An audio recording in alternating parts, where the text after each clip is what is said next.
បាទសួស្តីពុកម៉ែបងប្អូនទាំងអស់គ្នាជាទីរាប់អានបាទថ្ងៃនេះTravel ខ្មែរបានមកដល់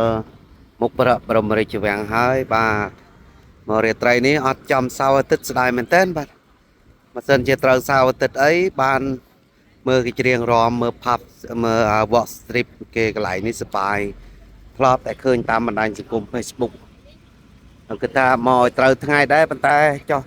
ទៅសៀមរាបមើលសមរាត្រីបាទទៅមើលសមរាត្រីហើយមកវិញអត់តន់បាទអញ្ចឹងទេមកថ្ងៃនេះគឺអត់តន់អត់បាន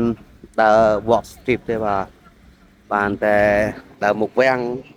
ថតទស្សនភាពចែកដល់ពុកម៉ែបងប្អូនយើងទស្សនាបាទ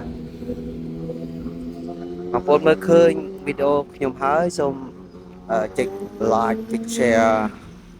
ឬក៏ចុចsubscribe channel របស់ខ្ញុំម្នាក់មួយផងបាទយើងកំពុងខ្ញុំបាទកំពុងនៅមុខវាំងបាទកំពុងនៅមុខវាំងឥឡូវដើរទៅរកកាហ្វេនៅស្រុកនេះម្ដងមើលតែកាហ្វេនៅនេះឆ្ងាញ់ដូចខ្មែរនៅកាហ្វេនៅស្រុកខ្ញុំអត់បាទបាទនេះ walk strip គេបាទតែថ្ងៃនេះគេអត់មានលេងកំសាន្តអីទេបាទដោយអាស្រ័យអត់ចំថ្ងៃបាទអត់ចំថ្ងៃសៅរ៍អាទិត្យឥឡូវយើងទៅរកកាហ្វេមួយកែវមកបាទកាហ្វេនៅនេះមិនទៅបាទណាបងប្អូនណាធ្លាប់ទៅកម្ពុជាក្រមញ៉ាំកាហ្វេថ្មពុលនៅវៀតណាមបាទបើសិនជាបងប្អូនណាបានធ្លាប់ញ៉ាំកាហ្វេនៅកម្ពុជាក្រមអីសូមខមមិនមួយផងបាទអឺដើម្បីបដោះបដូរគ្នាឥឡូវខ្ញុំមកដល់មុខវាំងហើយឥឡូវទៅផឹកទៅញ៉ាំកាហ្វេមួយកន្លែងបាទមកកាហ្វេហ្នឹងក៏ពោះឈ្មោះ To Be Cafe បាទ To Be Cafe នេះ To Be Cafe នៅខាងមុខបាទឥឡូវខ្ញុំចូលទៅខាងនោះដើម្បីមើលរកកាហ្វេញ៉ាំបាទនេះ walk strip walk strip walk strip នេះលុយតាហាងកាហ្វេស្អាតបាទស្អាតហើយលុយទៀតបាទ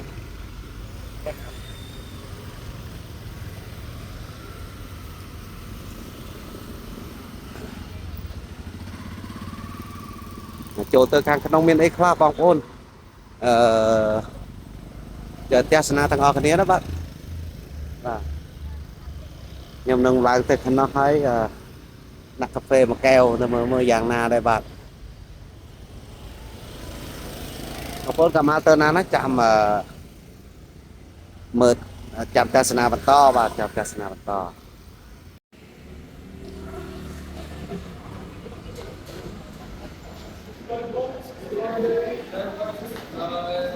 នេះកំងខាងនេះមិនមែនបាទខែទៀតប៉ុណ្ណឹងបាទណាបាទខ្ញុំចូលមិនអាមេរិកឡូមួយ$2បាទប៉ុណ្ណឹងបាទឥឡូវយើងបានកាហ្វេមួយកែវហើយបាទកាហ្វេមួយកែវ$2 7 សេនបាទឥឡូវយើងមកចាំយកខាងនេះបាទយកខាងណាអូន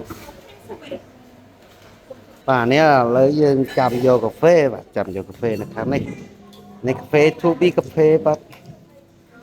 បាទបងប្អូនណាធ្លាប់មកដល់កន្លែងនេះហើយអឺខមមិនប្រាប់មកផងថាកាហ្វេខាងនេះឆ្ងាញ់ឬមិនឆ្ងាញ់យ៉ាងណាជួយប្រាប់ផងបាទ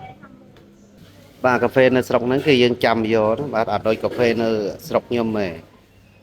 ហើយធម្មតាកាហ្វេ brand គឺគេចឹងគេ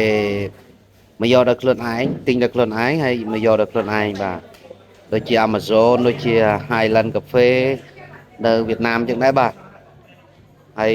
ចំពោះកាហ្វេនៅទីនេះក៏អញ្ចឹងដែរបាទគឺត្រូវមកយកដល់ខ្លួនឯងបាទនេះគឺខាងក្នុង To Be Cafe បាទស្អាតមែនតើបាទនេះ To Be Cafe លយបងប្អូនផ្លូវឡើងមិញយើងឡើងមិញយើងអត់បានថតឥឡូវយើងចុះវិញហើយបាទចុះទៅមើលទស្សនវិជ្ជាខាងក្រោមបាទអរគុណច្រើនបងប្អូនណាធ្លាប់ចូល To Be Cafe ខមមិនមួយផងបាទខមមិនខាងក្រោមនេះមួយផងបាទខាងនេះទ្វារចុះបាទអានេះច្រកចុះច្បើចុះកាហ្វេហ្នឹងសម្រាប់ហាងអីសម្រាប់ណាដែល អត់ចូលចិត្តអង្គុយគឺអត់ចូលនេះទេនេះឥឡូវផ្លូវចាច់បាទនេះខាងក្រោមបាទឥឡូវយើងរួចក្រល់ហើយយើងចាញ់វិញបាទចាញ់វិញដើម្បីទៅខាងក្រៅបាទ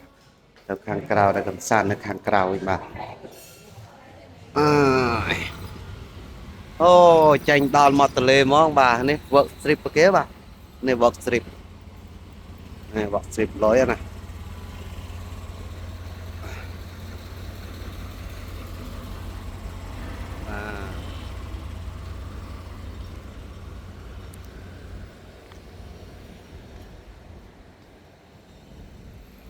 work strip មាត់ទន្លេបងប្អូនអើយបាទហើយអរគុណច្រើនណាបងប្អូនសម្រាប់ការទស្សនាពេញវីដេអូរបស់ខ្ញុំបាទហើយបងប្អូនចង់បានទស្សនានៅការដើរកំណើតកម្សាន្តទស្សនកិច្ចរបស់ក្រុមរបស់ពួកខ្ញុំរយៈពេល6ថ្ងៃ5ថ្ងៃហ្នឹងបាទសូមចុច Subscribe ដើម្បីតាមដានវីដេអូបាទអរគុណច្រើនសម្រាប់ការទស្សនាសូមចុច Subscribe ម្នាក់មួយផងបាយបាយ